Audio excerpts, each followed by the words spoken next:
natin yung law and grace sometime, but I felt the need to say this. And mayroon pong malalim na reason why I'm saying this. Based on experience sa mga ilang taong ko ng paglilingkod, if these things are neglected, they're not duty, they're not in any way obligation. If you will try to see them in the lens of grace, they're all privileges. So are you ready for the word today? So the title of my message that I'm about to convey to you today are the 4 things that you should not neglect. Okay? Acts 2:42. Hallelujah. Look at this. All the believers during their formative years, they devoted themselves to the, number 1, apostles' teaching. We're referring to the gospel there. No other message. Hindi sila dumidiscuss ng how to get rich, how to manage sin, how to get closer to God, disciples, apostles' teaching are not the how-to.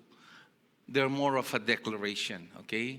You have to understand that. Just like Romans chapter 6, 7, and 8, if you will read them, I'm surprised to people who has this performance-oriented mindset. Nagiging parang trabaho sa kanila yun. Pero pag binasa mo naman, wala naman sinasabi si Apostol San Pablo na may gagawin ka dun. Those are declarations, just like this message today. So, and to fellowship, lahat po tayo sabihin natin, fellowship, and to sharing in meals, that includes the Lord's Supper. So, kumakain sila together. Kaya napakaganda po na please do join small group fellowship. You're missing a lot if you're not doing that, okay? So, and the last is what? Come on, read it. The last is prayer. Okay, bago yung baterya ko, malakas. All right, let's cut the chase. Number 1, that you should not neglect, pinagsama ko, they are inseparable. And I am requesting to all the ministry heads to discuss this topic in their small group fellowship, okay? Importante to. Number 1 is fellowship and service. Okay, before I will give Hebrews 10:25, put it on the screen. Matagal na po akong naglilingkod. Nakikita ko po yung mga hindi na dumadalo sa pagtitipon at tumatalikod sa panilbihan, paglilingkod. Karamihan napapahamak. Nagiging magulo ang kanilang buhay. I've seen this many times. Yung mga ibang mga leaders. God has a purpose for that. Kasi kung tingnan nyo si Apostle Paul, he used a metaphor. Parang sabi niya, pwede ba yung kamay hiwalay sa paa?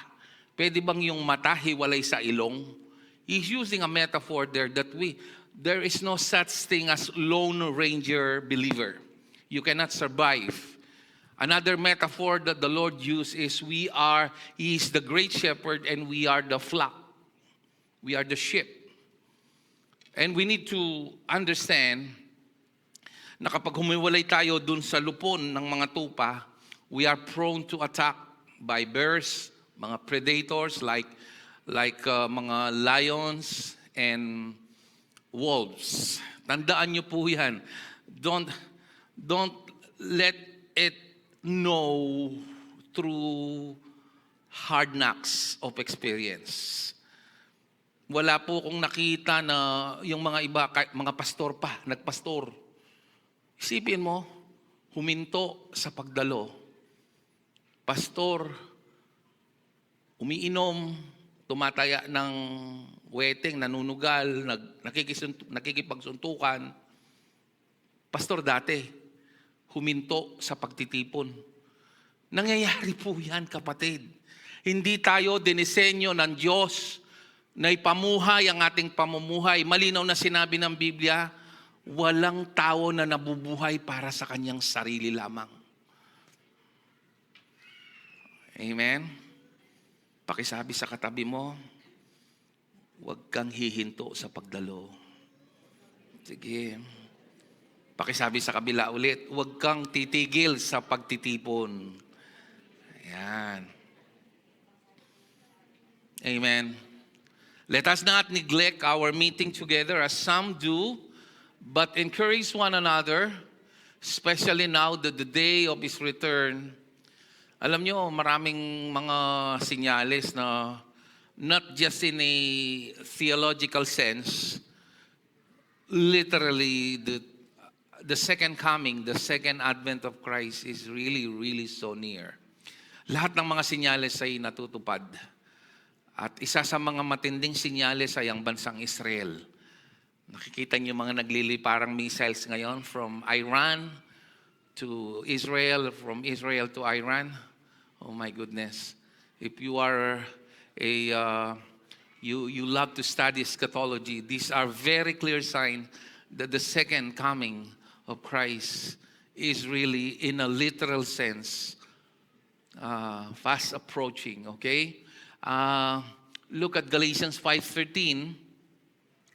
This is a very good verse. It says, "You have been called to live in freedom." Look at that. Even Apostle Paul knew, the preacher of grace, that we cannot in any way grow maturely. We might be saved, but saved miserably. But we can only enjoy life as we learn to understand that the freedom that God gave is not for self-indulgence, but to serve one another. Say amen if we are on the same page. There is a different kind of joy when we serve. And there are many ways to serve. Pray for your pastor, give your resources, support the ministry, find a ministry, share the gospel. Oh, many ways just to serve the believers. Look at this. My brothers and sisters, but don't use your freedom to satisfy your sinful nature. Instead, use your freedom to serve one another. Look at this. 1 Corinthians 15:58. He's talking about being immovable, and yet the context there, not to be moved or shaken, is madali kasing maglingkod when everything is okay. Madaling maglingkod pag walang challenges, like you're not physically challenged, wala kang health issues, or you're not in a chaos or trouble. It's easy, but this verse is telling us that we need to be immovable in our service to God. It's not, hindi tayo parang mga fair weather Christian. Magsiserve lang tayo in our within our comfort zone. Whenever we feel like it, mag-a-attend tayo pag maganda yung klima, pag umuulan, di tayo pupunta. Mag-a-attend tayo pag maganda yung nararamdaman natin at excited tayo. When we feel lousy and down, we won't know. The Bible says, my dear brothers and sisters, this is Apostle Paul, the preacher of grace. Okay? He's telling us, always work enthusiastically for the Lord. The topic there is the resurrection and the gospel, the whole chapter 15. For you know that nothing, everybody say nothing, you do for the Lord is ever useless. Yung magbigay ka lang ng isang basong tubig because he's a believer, a servant, you will not lose reward. You know, when you serve God, it involves your money, your time, your effort, even your strength. But make no mistake, Hebrews 6:10 declares, Hebrews 6:10 declares that nothing is wasted. He said, God is not unjust. He will not forget how hard you have worked for Him. So sa lahat ng mga nagtrabaho, how hard, ina-address ko to lalo na sa mga talagang inaabot ng madaling araw, maghapon nasa loob ng church pag Sunday, madaling araw pa lang nandito na to prepare the church for church services, yung mga kahit umuulan pupuntahan yung Bible study, Kahit feeling down and lazy, they will still go. No? Sabi dito, God, He will not forget. Wow, I love that.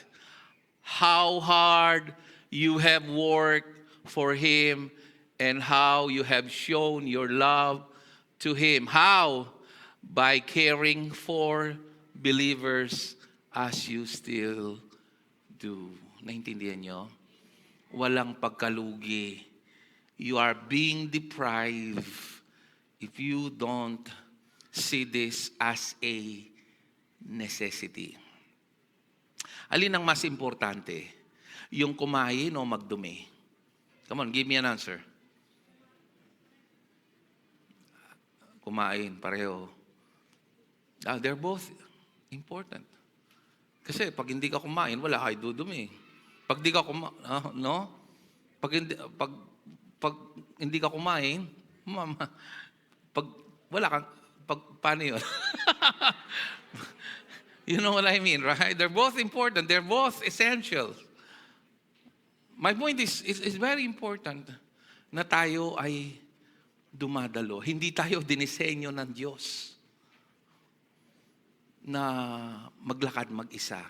Kahit isa pang pastor na sobrang matured, hindi siya pwedeng mag-isa. Hindi siya dinisenyo ng Diyos na mag-isa. Say amen kung nauunawaan nyo. Kaya yung parang nakikita nyo, nakaupo lang kayo dyan, hindi ho.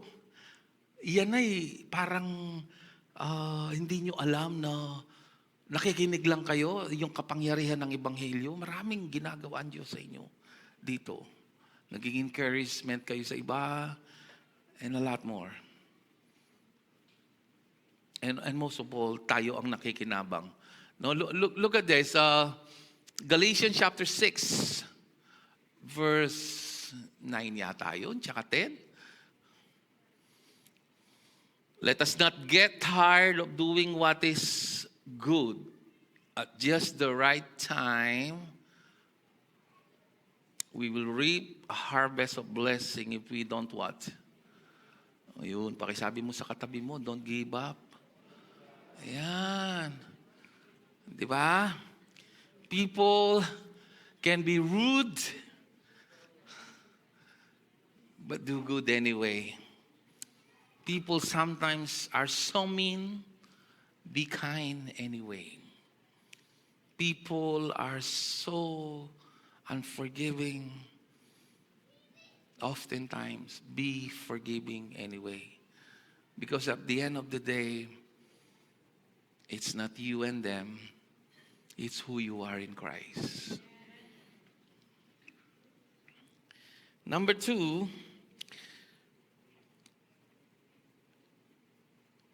prayer and word.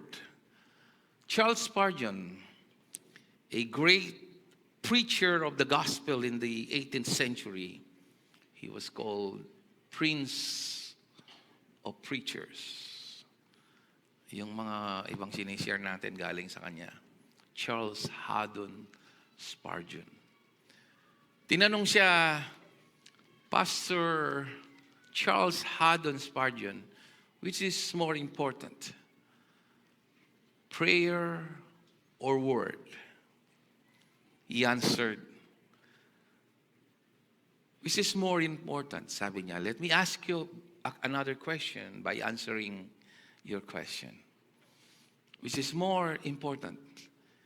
Inhaling or exhaling?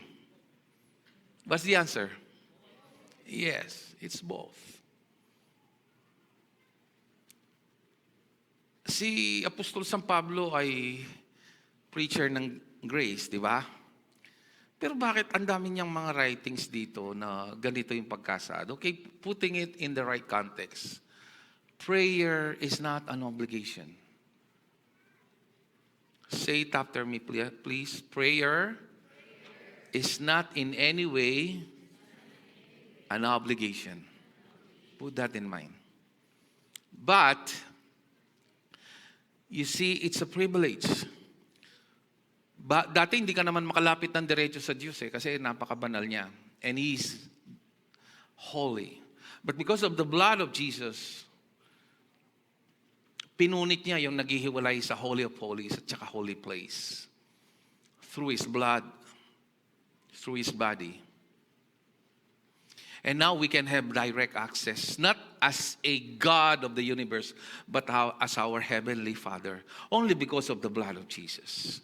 Kung alam nyo lang yon, kung ano ang binayad ni Jesus, magiging exciting at lagi kang nananabik na makipag-ulayaw. Nagtanong ako sa Kapampangan service, mayroon akong nalamang mas malalim na Kapampangan.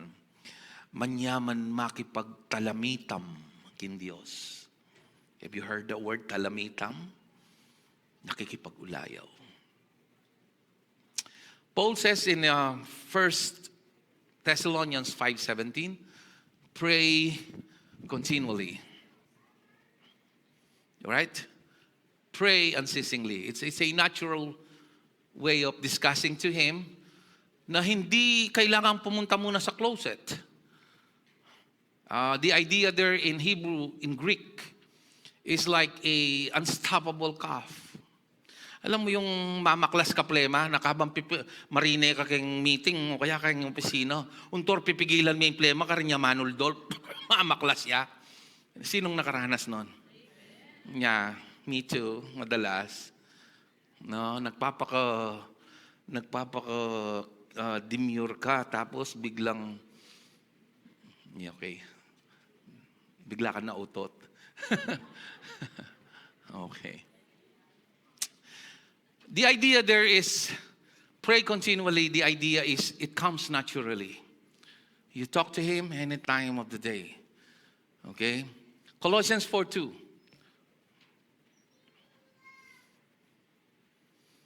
Devote yourselves to prayer with an alert mind and a thankful, look at that, a thankful heart.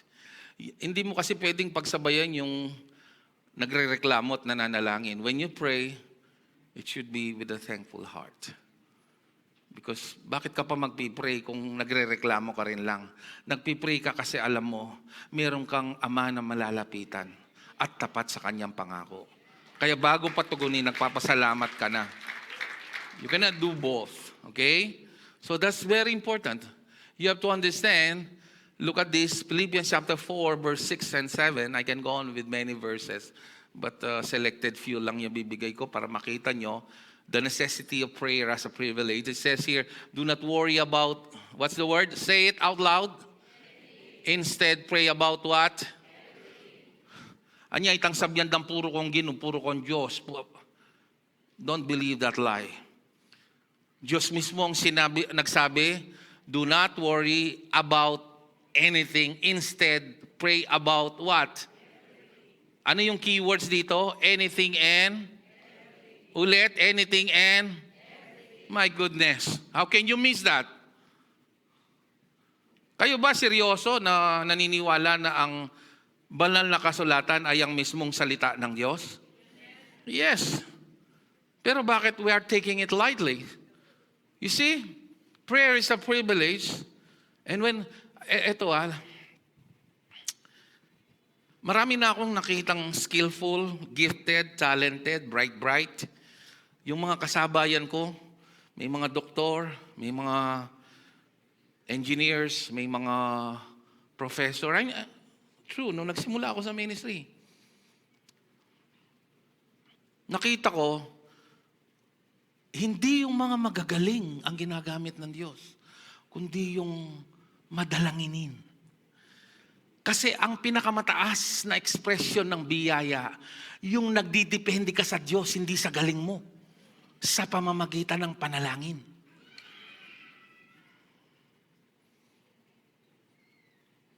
Skillful ka nga, matalino ka nga, magaling ka nga, hindi ka naman prayerful. Isipin mo yung mga disciples, nung nagdi-distribute sila ng pagkain, they realize, though that is a good ministry, they're not doing their very purpose. Kaya, sabi na, why should we do this? Let us appoint anointed people to do this task, to do these errands. So that we can devote ourselves, dalawa lang, in prayer and ministry of the word. Acts chapter 6 verse 4. You have to understand, walang internet noon, walang Facebook. Ha? Ang mga tao noon, naglalakad lang. Ang mga mayayaman lang nakakasakay ng kabayo. But they turned the world upside down because they use what is available at walang pagbabago maging ngayon. With all the advanced technology, without prayer and word, it's impossible for you to advance the proclamation and propagation of the gospel. Because when you pray, you acknowledge it's all about Him. It's all of Him. It's His grace. It's His strength. Marami kang hindi magagawa na Diyos lang ang makakagawa. It humbles you down. It reminds you to put your feet on a level ground when you pray. Kahit hindi ka mayabang, pag hindi ka na nagpipray, eventually, magiging mayabang ka. You will start to depend on yourself. Let me reiterate what I said a while ago. Wala pa akong nakita na tao na ginamit ng Diyos na hindi madalanginin.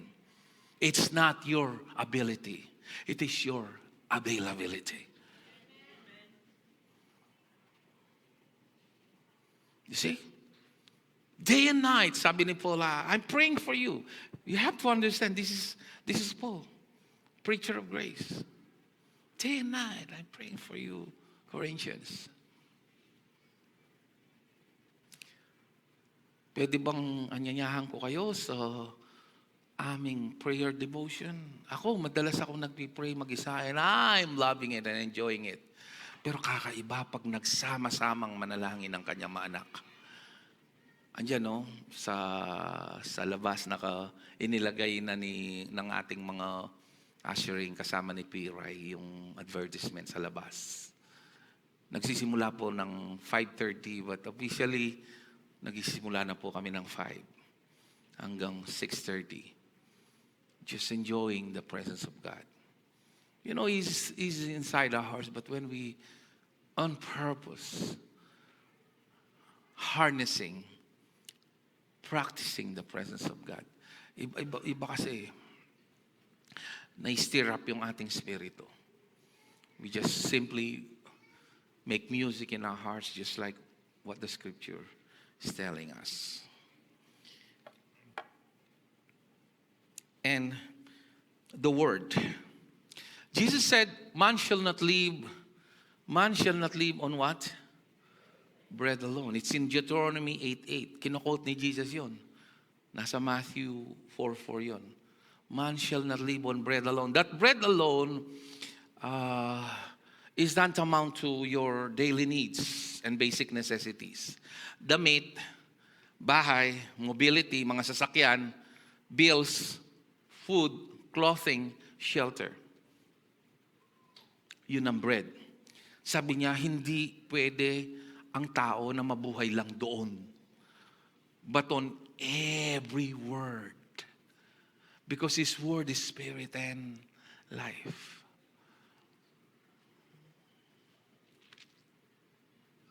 Sabi niya, flesh. Pakitapon dun sa yun eh. John 6:63 yun eh. Tingnan mo, yung Matthew 4:4 sabi niya, man shall not live on bread alone. Yun yung flesh eh. Ilagay mo, John 6:63. Sorry wala sa outline ko yun. The Spirit alone gives eternal life. Human effort accomplishes nothing. And the very words I have spoken to you are spirit and life. Lagay mo sa NLT, ang ganda. Sabi niya dito, mas malawak eh. Sabi niya, flesh counts for nothing. NLT tayo dito. The Spirit gives life. Flesh counts for nothing. Those words I have spoken to you are spirit and life. See that? Man shall not live on bread alone. He's talking about faith comes by hearing and hearing the word of what? Word of what? No, it's not God. The word in Greek is the word of Christos. Christ. He's talking about the gospel. You need to be reminded of that. Alam ng Diyos, madalas manghihina ka. Alam ng Diyos, sa dami ng pagsubok, sometimes you will lose strength to go on. That's why He showed to you the end to all believers. Revelations 12:11. Look at this. Revelation 12:11 says, they overcame Him by their faithfulness, by their good deeds, by their courage. No, you will sin and commit mistakes here and there, the Bible says. You have no match with the devil. But look at this. They overcame him by the blood of the Lamb. Ano bang ginagawa ng blood of the Lamb? Kahit madabakan pa ulit-ulit, walang access si Satanas sa'yo because all your sins are forgiven. And you need to be reminded of that. And how can you be reminded of God, of that? You need the Word of God in your life because they are spirit and life. Let me tell you, Proverbs chapter 4 deals on the power of the Word alone. Wala pa yung finished work of Christ. Just reading the Word, even if you don't understand, there is power na lumalabas doon. Because the Word of God is the Word of God. It has power.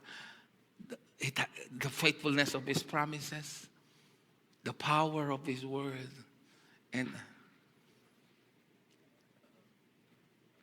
the immutability of the Word. It means hindi siya nagkakamali. Pag sinabi niya, gagawin niya.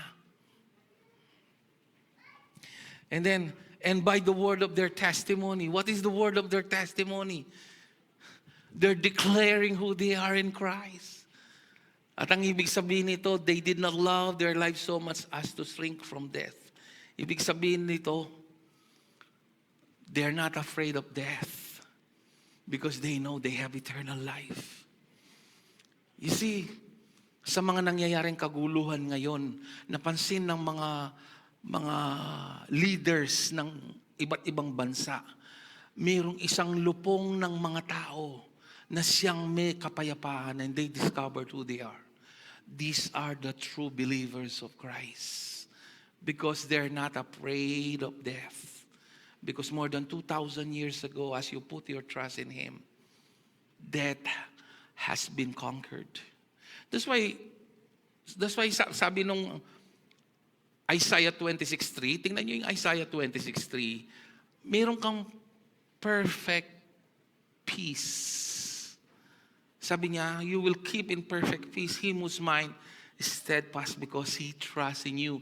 And you know, kung ano yung peace na yon, sinabi ng Romans chapter 5, we have been justified by His blood. And we can sleep like a baby because death, sickness, and even our own mistakes cannot stop God from what He planned to every person who put their trust in Christ. Kaya, alam mo yun, makikita mo yung pagkakaiba ng nagkukunwaring Kristiyano at yung totoong Kristiyano. Yung nagkukunwaring Kristiyano, pagdating ng pagsubok at mga matinding mga dagok sa buhay, tumatalikod. Pero yung totoong Kristiyano, pagdating ng mga matitinding pagsubok, nanghihina siya, nadatapa siya, nagkakamali siya.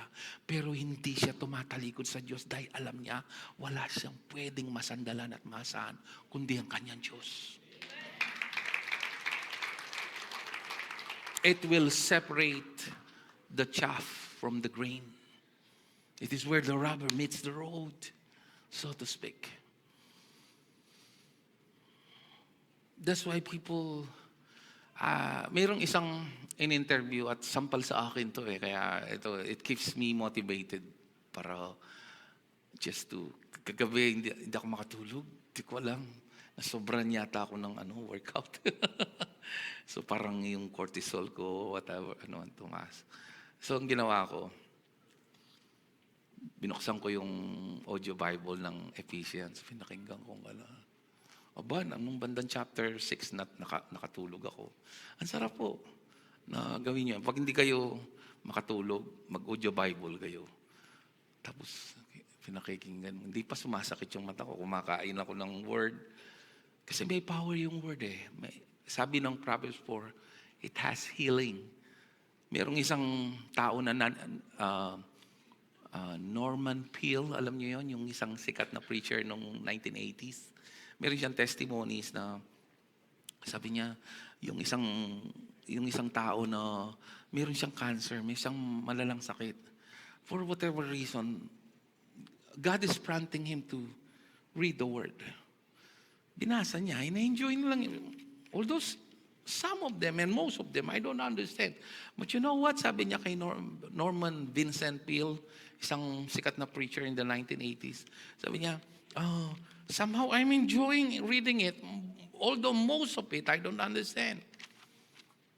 And surprisingly, nung bumalik siya sa doktor, there is something, sabi niya, na parang gumagana yung pakiramdam ko. Yun lang ang pakiramdam niya. Hindi pala niya alam, kumikilos na ang Diyos sa kanya. Pinapagaling na siya. There is something, may nag-emanate na power sa word. Tapos mayroong isang 50 years ng pastor. Buhay pa siya, malakas pa. Sabi niya, kung meron bang isang bagay na dapat mong gawin ulit, kung magiging bata ka ulit bilang pastor, ano yun? Kung gagawin ko, sabi niya, eto yun. Yung mag-spend pa ako ng maraming oras sa word. The devil will try to suppress you and put a lot of hurdles and impediments. Not to meditate. There are many ways. Kung hindi ka mahilig magbasa, habang naglalaba ka, lagay mo dito yung audio Bible. My goodness, available, libre. Kaysa aking nanong pamamakirandaman mo kin. Kaysa karetang kekembuta TikTok na anong. Ang kaketang low bat na kayang pabalo. Hello? Spend time. This is not a command. This is something. Alam niyo, pag alam mo mahal ka ng Diyos, because love begets love, the tendency is you reciprocate, right? Right or wrong? Okay. Sino na dito yung naka-experience nung mga unang panahon na wala pang Facebook na nakatanggap na ng love letter? Sino dito magkakabukingan na dito? Si tita na nagtatago na eh. Yan naman yung hindi ko gusto eh. Tita na, ilang love letter ba yung natanggap mo? Yung inaabangan mo, lalagyan pa ng sunog-sunog na sigarilyo at may pabango. Ang tawag dun sa papel ay stationery. Na inaabangan mo yung sulat. Sinong nakaranas nun? Taas ang kamay, dali! Ayun. Diba? Anong ginagawa mo? To the point, lalo na kung may simpatya ka dun sa nagsulat, na memorize mo. 1, 2 basa lang. Ang tindi mo. Diba? Dati hirap na hirap ako magbasa ng Biblia eh. Pero nagkaroon ako ng revelation kung mahal ako. Ang sarap lang. Kahit hindi ako magbasa 1 week, hindi ako guilty eh. May mga oras na even me as a pastor, nanineglect ko ng mga ilang araw eh. I don't care because the living word is inside my heart. But I need to remind myself. Can I hear a good amen? Napakabanal naman yata. Nagbabasa araw-araw. Hindi naman. So prayer and word are inseparable. These are the mighty weapon that the apostles at ng mga nauna sa ating mga naglingkod sa Diyos. kung bakit sila nagtagumpay sa kanilang misyon. Number 3 is, sabi nung Proverbs 11:30, he who wins soul is wise. The fruit of the righteous is the tree of life, and he who wins souls is wise. Anong opposite ng wise? Fool. Right? Okay.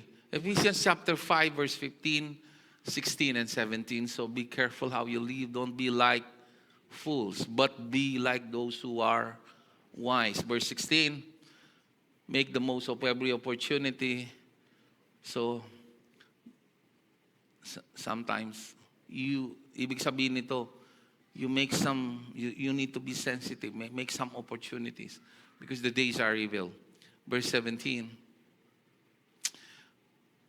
don't act thoughtlessly. Lagay mo sa NLT to. Tama naman yung translation, pero gusto kong gamitin yung specific word yan sa NIV. Sabi dito, therefore do not be foolish, but understand what the Lord's will is. Do you want to understand the Lord's will? Okay. Put it in 1 Timothy chapter 2, verse 3 and 4. 1 Timothy chapter 2, 3 and 4. Sabi dito, this is good and pleases God. Ano kaya to? Ito'y mabuti at nalulugod ang ating Diyos na tagapagligtas. Ano to? Ang sagot sa verse 4. He wants everyone to be safe and to understand the truth there is the gospel. The gospel is not a system. The gospel is not a formula. The gospel is a person. His name is Jesus. And He wants all men to know Him. Di ba kayo nagtataka? Bakit libo-libong anghel magre-rejoice sa heaven? Isang soul lang yung maligtas. That's how important it is to Him. And you're missing a lot. Pagdating nyo sa langit, wala kayong silbi. Wala akong silbi doon sa langit sa pag-akay ng kaluluwa because everybody's safe. Isa pa, bakit kung mas maganda sa langit kung tinanggap natin si Jesus, bakit hindi tayo mamatay na lahat? Lahat sa Kapampangan. Total, mas maganda yung tirahan natin doon. Why? Wala ba kayong para ba magparami ng sasakyan? Magparami ng ari-arian? Walang masama kung mag-accumulate ka ng wealth dito. Pero whatever we accumulated here stays here. You have to understand. Because flesh counts for nothing.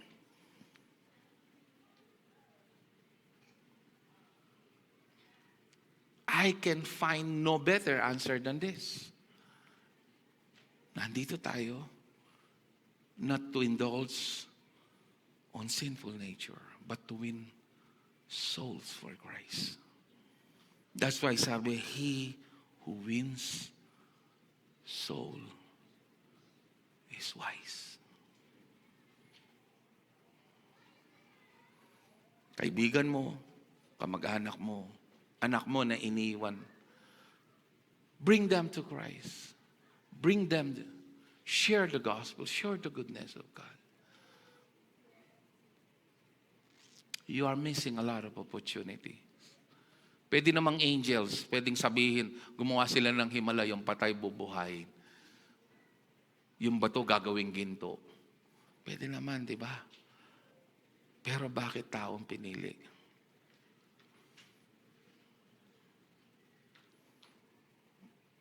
That's why people sharing the gospel. Sabi ko nga sa mga tumatayo dito, okay naman yung nagsiserve tayo pero secondary lang yan. Our main purpose is everyone should be ambassadors of Christ. And our message is reconciliation. Not counting men's sins against them because of Christ. Ang linaw naman, di ba? Pinakita ni Lord yan. Our message is reconciliation. And last but not the least, 1 Corinthians 6:19-30. This is so important.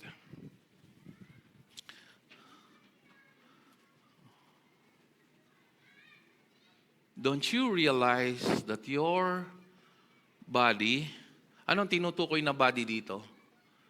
Yun yung nakikita natin dito. Katawan is the what? Anong ibig sabihin ng temple? Tirahan.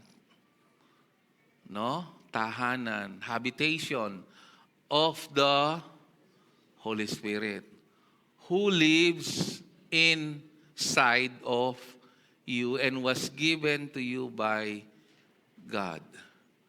You do not belong to yourself. Verse 20. For God bought you, ano yung bought? Bought. Binili with the high price. Anong pinambayad niya? He redeemed you with the what? His blood. And you must honor God with your body. Let me put it this way. Ang daming insight na nasa aking isip na magpapapukaw ng ating damdamin.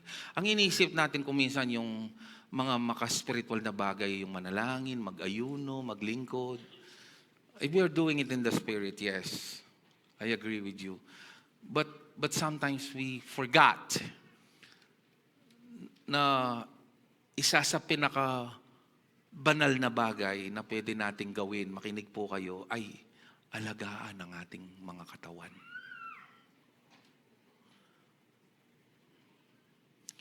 Kasi kahit ganong karami yung ari-arian na napundar mo, kung mamamatay ka na dahil sa sakit, walang saysay yun.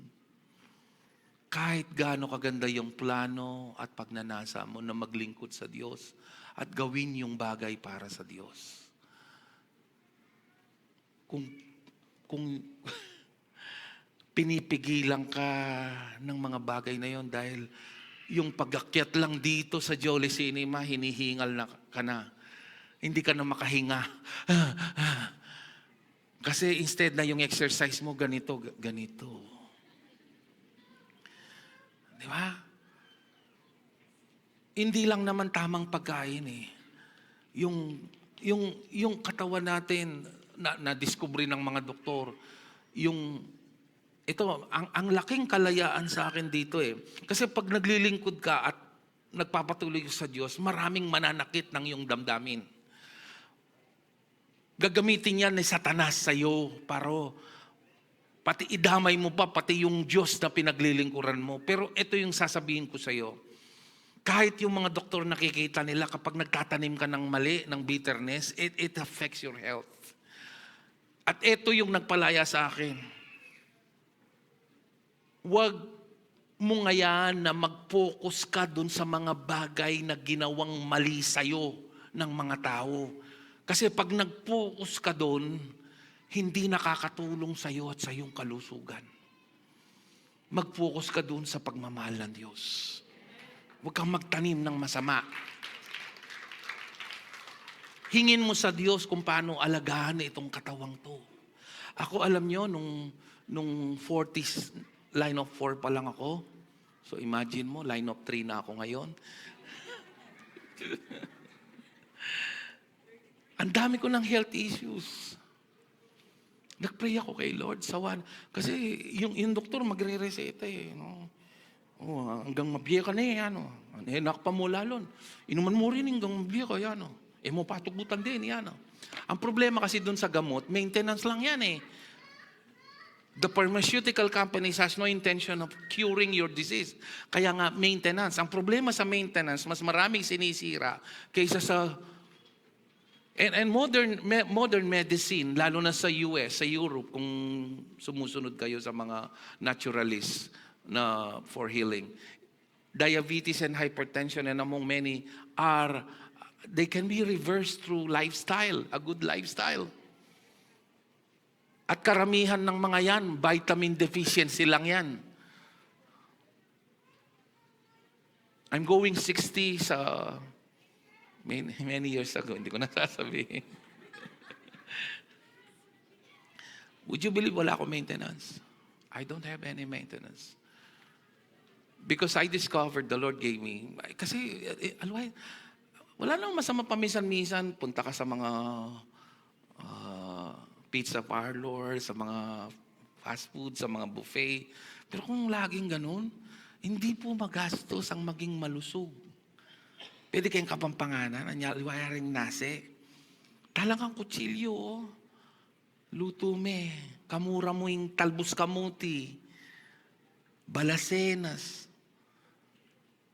pechay, apalya, munggo. Naman po totoo yung munggo. Hindi po totoo. It's a myth na yung munggo nakaka-arthritis. Mali po yun.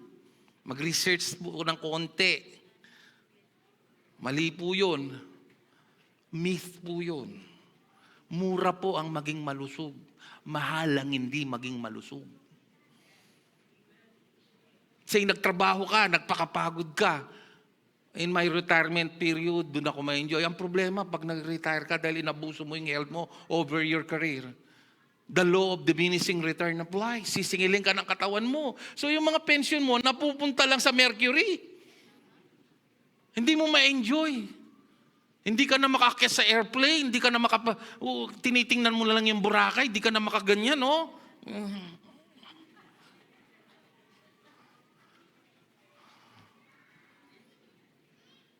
Are you with me, people? Hindi po pagiging vain na ingatan mo sarili mo. Anong halaga ng mga pinagpaguran mo kung mamamatay ka rin lang dahil sa sakit? Anong halaga ng malinis mong hangarin na maglingkod sa Diyos? Kung makapunta lang dito, parang aatakihin ka, hindi ka makapaglakad. Can somebody say amen right now?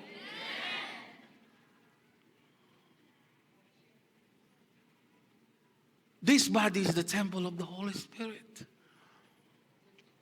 Ako, many years ago, hindi ako nag-invest ng kung ano-ano. Nag-invest ako ng mga equipments. Kompleto po ako doon. May elliptical ako, may heavy duty akong treadmill, may mga different sizes of hexagonal dumbbells. Kasi alam ko, kung gusto kong maglingkod sa Diyos, I need to take care of this body. Na kaya ko bang makipagsabayan sa mga 25 sa takbo? Hindi yung isang Bible study ka lang. Daray hospital. Wala na. Are you listening, people? Are you getting all this?